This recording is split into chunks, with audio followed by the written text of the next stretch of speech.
Hello everyone, my name is Kitetsu and welcome back to my channel. So in this video I want to talk about all things Slaanesh, and I guess I want this video to kind of be like the one place where I've organised all my thoughts on Slaanesh, because I've kind of mentioned him here and there and I've talked a little bit about his lore, but there still seems to be a lot of confusion about his character and where he is and what's going on, and I still get comments now that just makes me think I need to make a dedicated video to it, because obviously if people are looking for the topic of Slaanesh and where he is and where he's been, it just kind of makes sense to have that all in one video. But obviously now we've got the Daughters of Cain battle tome in hand, we've had a massive update on his storyline and lore, and yeah, I guess I just want to update you guys on where Slaanesh has been all of this time for Age of Sigmar, and why some people are kind of unhappy about the fact he seems to have been written out of the story, which I don't think is the case at all, but I can see why some people think that. I mean, partly this all went wrong with what I've said in a couple of videos now, and that is the fact that Age of Sigmar focused very tightly and exclusively on the Realm Gate Wars story, and Games Workshop were basically kind of neglecting loads of the other aspects of the story. They set everything up and then kind of just left it, and they were focusing on Archaon and Sigmar and their great battles across the realms, and they kind of put everything else on pause. But the problem is that most people, myself included,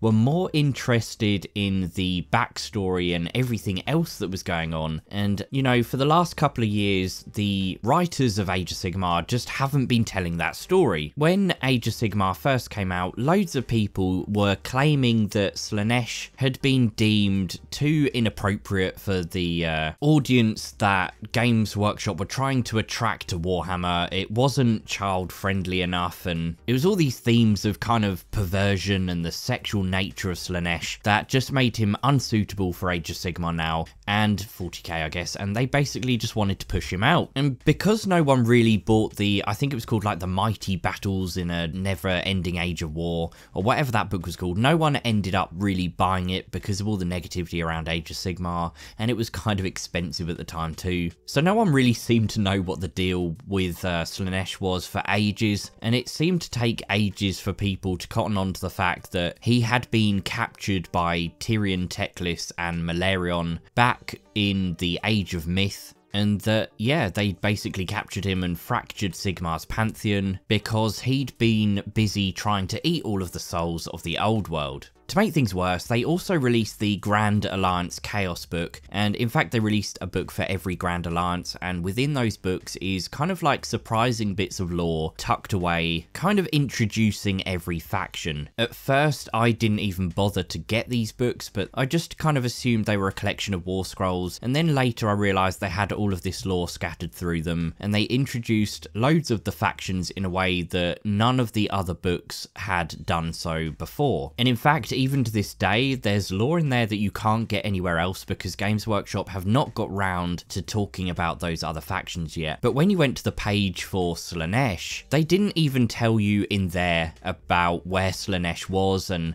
the fact he'd been captured, and it basically just says he vanished and his throne's empty and everyone's wondering where he is. It theorizes that it could have been the other Chaos Gods that had a plan to remove him, or maybe it was the Horned Rat who arranged his demise. It even suggests in there that he is dead and that his voice is no longer reaching any of his followers or worshippers. There's basically just this big void where once they would hear all of his commands and messages and influences. Now that obviously led a whole load of people to think, oh, maybe they've just literally killed Slaanesh and he will just be written out of the story. But to be honest, if they were doing a Tomb Kings on Slaanesh, I think they would have just done a Tomb Kings, and I think that would have been the end of it. They would have written him out, the faction would have gone, the models would have stopped being produced, and I think the very fact that they wove this narrative together about him being captured by the elves was a pretty good suggestion that his storyline was not over. And personally,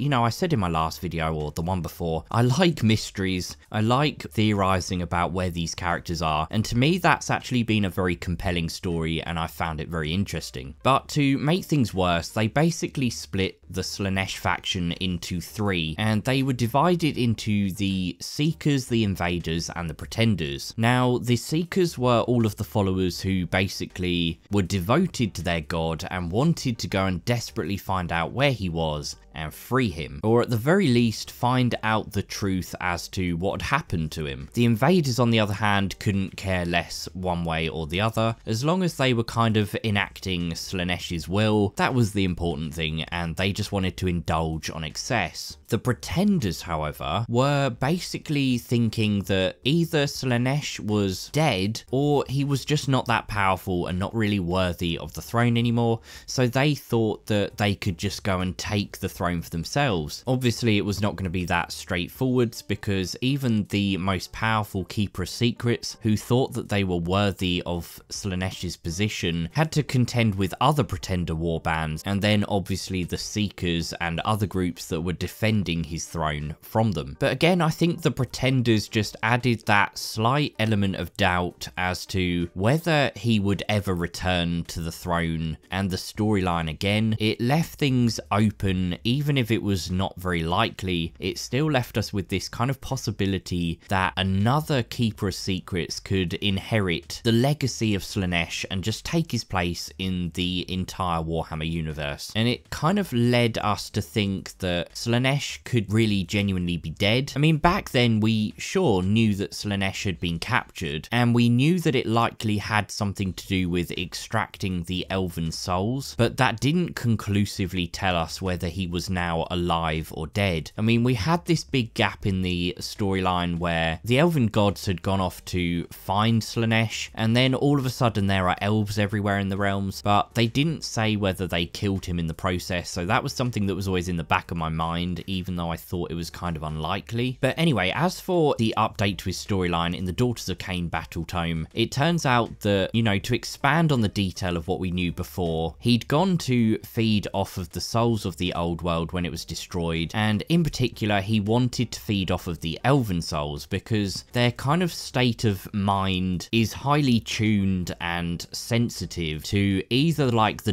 darkest depths of deprivation or, you know, a sense of pleasure and nobility and enjoyment, and to him that's basically a drug. So he ate elven souls by the millions. He ate and he ate, and basically because he's the lord of excess, even when he went past the point of knowing he should stop, he didn't. And he was getting actually increasingly worried because he was pretty much at the point of bursting, and it was leaving him weaker and weaker, but his gluttony was insatiable, so he still kept eating. Eventually it got to the point where he was so weak and bloated with all of these souls that he had to go and hide. But Tzeentch, being the trickster that he is, decided that he would use the elven gods to remove Slaanesh from out of his way. And somehow he guided the vision of Teclis to Slaanesh's hiding place. And after Slaanesh sees him, he thinks, right, we're now going to go and capture him. He assembles this mini group of sorcerers and gods, and the main members of course are himself, Tyrion, Morathi and Malerion, and he weaves together this intense magic that captures Slaanesh. But first they kind of lure him to a place called Ulgish, and Ulgish can almost be thought of a little bit like the All Points in that it exists between the realms. And while it exists, at the same time it also kind of doesn't exist, if that makes sense, because it's like a realm hidden within the realms. And basically, yeah, they seal him and trap him with this really powerful magic precisely halfway between Ulgu and Haish. But not only do they bind him there, they also do this magic on him that allows them to extract all of these elven souls from him whilst keeping him imprisoned. And this is a really slow process. Like, it takes a very long time. The problem, as always, comes from Morathi, who decides that she is worthy of more souls than the portion that she has been agreed to have from the other gods. She's in a bit of a tricky position in the realms, and everyone's looking down on her. She's nowhere near as powerful powerful as she once was, and she's desperately trying to claw her way towards more power. So what she does is she basically ends up trying to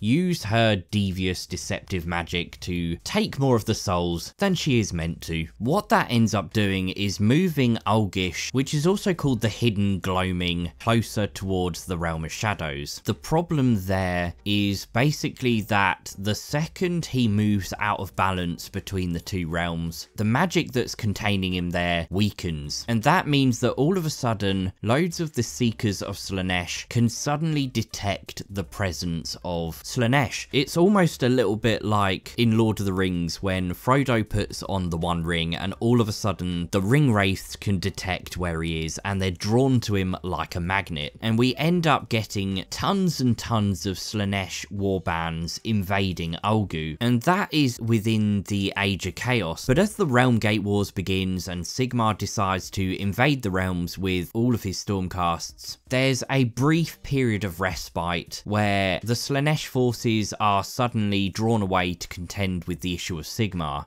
But where we are in the storyline now is basically all of the Slaanesh warbands have decided to go to war with Ulgu. Now they know their god is in Ulgu, and they're not going to stop until they freed him. We also had this great short story from the Malign Portents website, and I'd love to give you guys a proper summary of that story at some point when I've got a bit more time.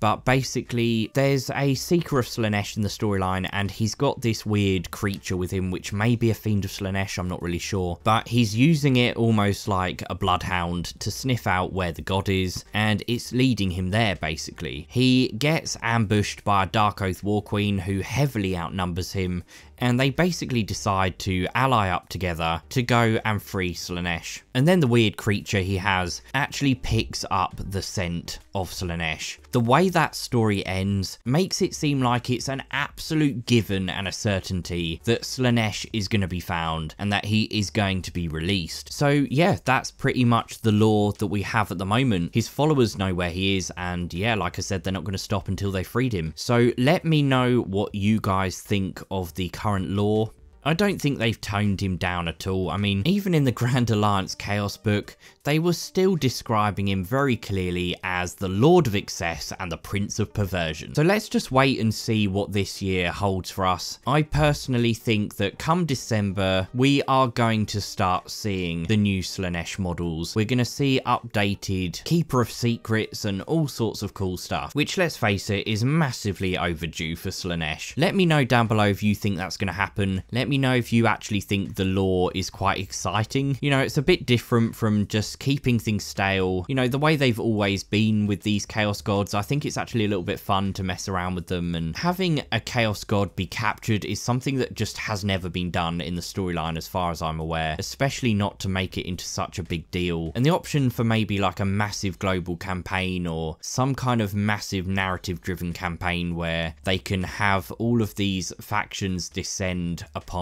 Ulgu and find the hidden gloaming and free Slaanesh, I think it's all going to build up to something very exciting. And obviously, having had like Nurgle this Christmas and the Christmas before having all of the Tzeentch and Thousand Sons, it seems only logical that we're going to have Slaanesh next. And you know, even Khorne have been updated far more recently than they have. So yeah, let me know your thoughts down below. As always, I look forward to hearing them, and don't forget to like the video.